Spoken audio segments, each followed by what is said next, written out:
Hope your morning was exquisite. That means good. The Israelites, we're talking about the Israelites again, Moses and company, after they had realized, or some of them realized that, there's kind of scary people in the land God had promised us, right? God said, okay, if you don't want to go in the land, we're not going to give it to you. So he had only Joshua and Caleb and the children under 20, he said, we're going to be the only ones to get into the promised land. All right, so now they've been wandering the desert for 40 years. That's a long time. So coming from that to this, so 40 years. Long time. Most of the people who had been adults when the Israelites had left Egypt had already died. And the kids at that time were now all grown up. Every day for all those years, God gave the people food to eat. God had done so many amazing things to take care of his people.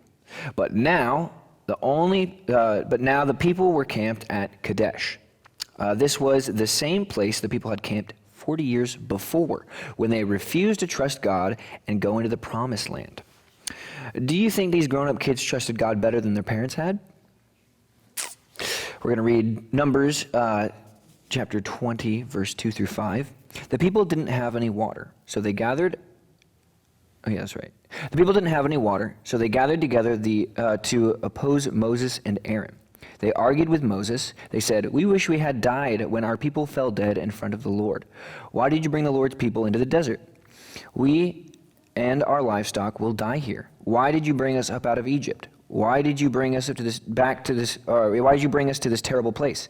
It doesn't have any grain or figs. It doesn't have any grapes or pomegranates. There isn't even any water for us to drink." In the place where the Israelites were camped, there was no water. So the people got mad at Moses and Aaron and started complaining. Pretty classic for the Israelites. "Why did you bring us here to die?" they whined. "This place is terrible. It has no grain or figs or pomegranates or grapevines, and there's no water." Things hadn't changed much, had they? 40 years, you would have figured, like, the kids be like, "Oh, why didn't we make it to the promised land when we got there?" They said, "Well, everyone got scared and they didn't want to go." And they said, "Oh, okay, well, when we end up going there again, let's trust God." Well, here they are 40 years later, still not trusting God. Whew. These people were acting just like their parents had. What do you think Moses and Aaron did about this bunch of thirsty, complaining people? What would you do if you had a bunch of people who were thirsty, complaining? Moses and Aaron knew where to go to find help. They did just what they had done 40 years before, when the people had wanted to kill Moses, Aaron, Caleb, and Joshua. They fell flat on their faces and prayed to God. God had an answer for them. "Take your staff," God told Moses. "You and Aaron go to that rock you see out there. Then, while everyone is watching, speak to the rock. It will pour out water right before everyone's eyes. You will have plenty of water for the people and for all their animals too." Moses and Aaron gathered everyone together. But Moses was very upset with the people. After all, God had fed and cared for them with miracles all their lives, but they were just as selfish and fearful as their parents had been. All their lives. These kids now grown up after 40 years, and they're acting just like their parents. You have 40 years of straight miracles happening for you every day in front of your eyes, and yet they remained complacent. Even though Moses knew what God wanted him to do, Moses did not turn the rock and speak to it. He did not turn to the rock and speak to it. Instead, he yelled at the people, "Listen, you rebels! Do we have to bring water out of this rock for you?" Then he hit the rock as hard as he could, twice. Water poured out of the rock. Even though the people had bad attitudes and Moses lost his temper and disobeyed, God still made water come out of the rock. God showed kindness even though the Israelites did not deserve it. So now, everyone had enough to drink, and the people were happy, but God was not happy with Moses. Why do you think God wasn't happy with Moses? Well, Moses had been told to speak to the rock, not whack it as hard as he could. He had disobeyed God's instructions and acted in anger and pride. All right, Moses has been a leader, right, and a vessel for God and performing some miracles, and this is one that God said, "Hey, speak to the rock, all right? Speak to the rock, and I will make water pour out of it. But out of his anger, Moses was like, you Israelites, you can't believe you guys, and hit the rock.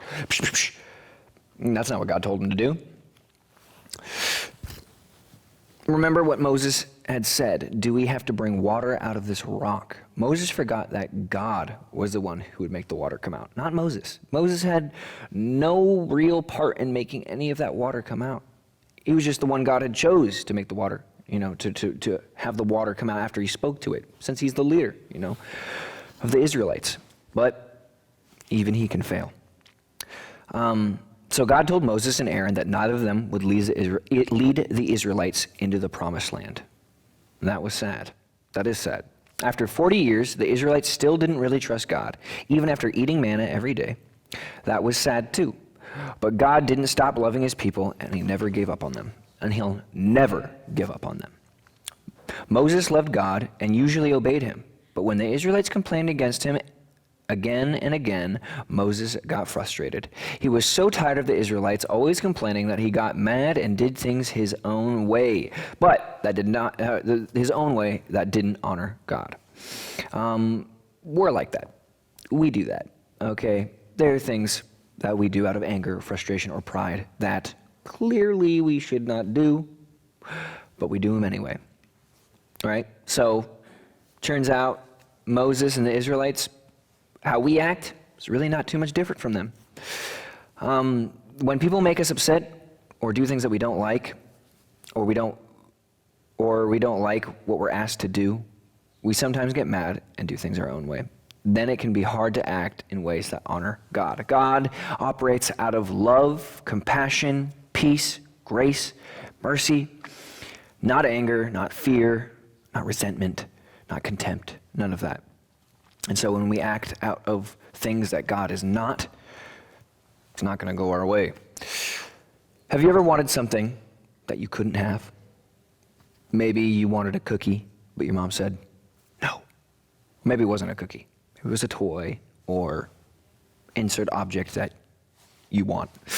Honoring God means choosing to obey his commands, even if we feel frustrated about things we don't like.